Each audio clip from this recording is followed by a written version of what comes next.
ओम नमः शिवाय। नमस्कार दोस्तों। सावन का सोमवार भगवान शिव को अत्यंत प्रिय माना जाता है।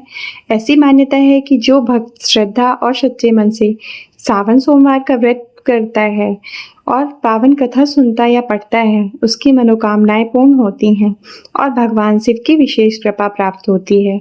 तो आइए पूरे श्रद्धा भाव से सुनते हैं सावन सोमवार व्रत की पवित्र कथा, शिव पार्वती विवाह और तपस्या की कथा। पौराणिक मान्यताओं के अनुसार माता पार्वती ने भगवान शिव को पति के रूप में पाने के लिए सावन के पूरे महीने में निराहार रहकर अत्यंत कठोर तप किया था।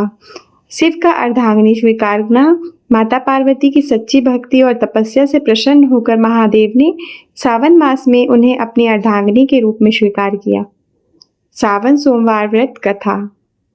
एक समय की बात है, किसी नगर में एक साहूकार रहता था। उसके घर में धन की कोई कमी नहीं थी, लेकिन उसकी कोई संतान नहीं थी। इस कारण वह बहुत दुखी था। पुत्र प्राप्ति के लिए वह प्रत्येक सोमवार व्रत रखता था और पूरी श्रद्धा के साथ शिव मंदिर में जाकर भगवान शिव और पार्वती की पूजा करता था। उसकी भक्ति देखकर एक दिन माँ पार्वती प्रसन्न हो गईं और भगवान शिव से उस साहूकार की मनोकामना पूर्ण करने का आग्रह किया।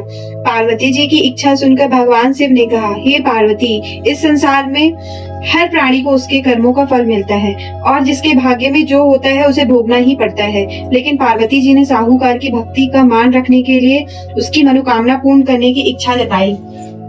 माता पार्वती के आग्रह पर शिव जी ने साहूकार को पुत्र प्राप्ति का वरदान तो दे दिया, लेकिन साथ ही यह भी कहा कि उसके बालक की आयु केवल 12 वर्ष होगी। माता पार्वती और भगवान शिव के बीच की बात को साहूकार सुन रहा था। उसे ना तो इस बात की खुशी थी और ना ही दुख। वह पहले की भांति शिव जी की पूजा करता रहा।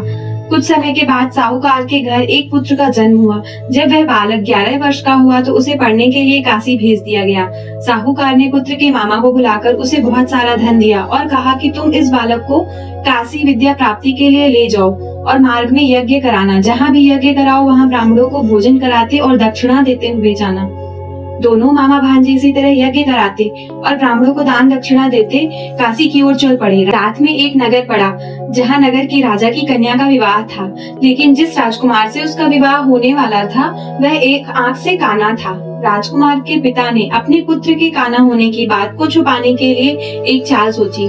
साहूकार के पुत्र को देखकर उसके मन में एक विचार आया, क्यों ना इस लड़के को दूल्हा बनाकर राजकुमारी से विवाह करा दूं। विवाह के बाद इसको धन देकर विदा कर दूंगा और राजकुमारी को अपने नगर ले जाऊंगा। लड़के को दूल्हे के वस्त्र पहनाकर राजकुमारी से विवाह करा दिया गया, लेकिन साहूकार का पुत्र ईमानदार था। उसे यह बात न्याय संगत नहीं लगी। उसने अवसर पाकर राजकुमारी की चुन्नी के पल्ले पर लिखा कि तुम्हारा विवाह तो मेरे साथ हुआ है, लेकिन जिस राजकुमार के संग तुम्हें भेजा जाएगा वह एक आंख से काना है। मैं तो काशी पढ़ने जा रहा हूँ। जब राजकुमारी ने चुन्नी पर लिखी बातें पढ़ी तो उसने अपने माता पिता को यह बात बताई। राजा ने अपनी पुत्री को विदा नहीं किया, जिससे बारात वापस चली गई। दूसरी ओर साहूकार का लड़का और उसका मामा काशी पहुंचे और वहां जाकर उन्होंने यज्ञ किया। जिस दिन लड़के की आयु 12 साल की हुई उसी दिन यज्ञ रखा गया। लड़के ने अपने मामा से कहा कि मेरी तबीयत कुछ ठीक नहीं है। मामा ने कहा कि तुम अंदर जाकर सो जाओ। शिव जी के वरदान अनुसार कुछ देर में ही उस बालक के प्राण निकल गए। मृत भांजे को देखकर उसके मामा ने विलाप शुरू किया। संयोगवश उसी समय शिव जी और माता पार्वती उधर से जा रहे थे। पार्वती ने भगवान से कहा, स्वामी, मुझे इसके रोने के स्वर सहन नहीं हो रहा। आप इस व्यक्ति के कष्ट को अवश्य दूर करें। जब शिव जी मृत बालक के समीप गए तो वह बोले कि यह उसी साहूकार का पुत्र है जिसे मैंने 12 वर्ष की आयु का वरदान दिया। अब इसकी आयु पूरी हो चुकी है। लेकिन मातृ भाव से विभोर माता पार्वती ने कहा कि हे महादेव, आप इस बालक को और आयु देने की कृपा करें, अन्यथा इसके वियोग में इसके माता पिता भी तड़प तड़प कर मर जाएंगे। माता पार्वती के आग्रह पर भगवान शिव ने उस लड़के को जीवित होने का वरदान दिया। शिव जी की कृपा से वह लड़का जीवित हो गया। शिक्षा समाप्त करके लड़का मामा के साथ अपने नगर की ओर चल दिया। दोनों चलते हुए उसी नगर में पहुंचे जहां उसका विवाह हुआ था। उस नगर में भी उन्होंने यज्ञ का आयोजन किया। उस लड़की के ससुर ने उसे पहचान लिया और महल में जाकर उसकी खातिरदारी की और अपनी पुत्री को विदा किया।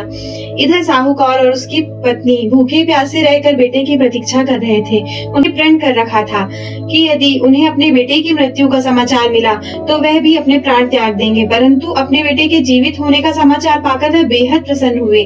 उसी रात भगवान शिव ने व्यापारी के स्वप्न में आकर कहा, हे श्रेष्ठी, मैंने तेरे सोमवार के व्रत करने और व्रत कथा सुनने से प्रसन्न होकर तेरे पुत्र को लंबी आयु प्रदान की है। इसी प्रकार जो सोमवार व्रत करता है या कथा सुनता है और पढ़ता है उसके सभी दुख दूर होते हैं और समस्त मनोकामनाएं पूर्ण होती हैं। तो बोलिए भोलेनाथ की जय, माता पार्वती की जय, भगवान गणेश की जय। ओम नमः शिवाय।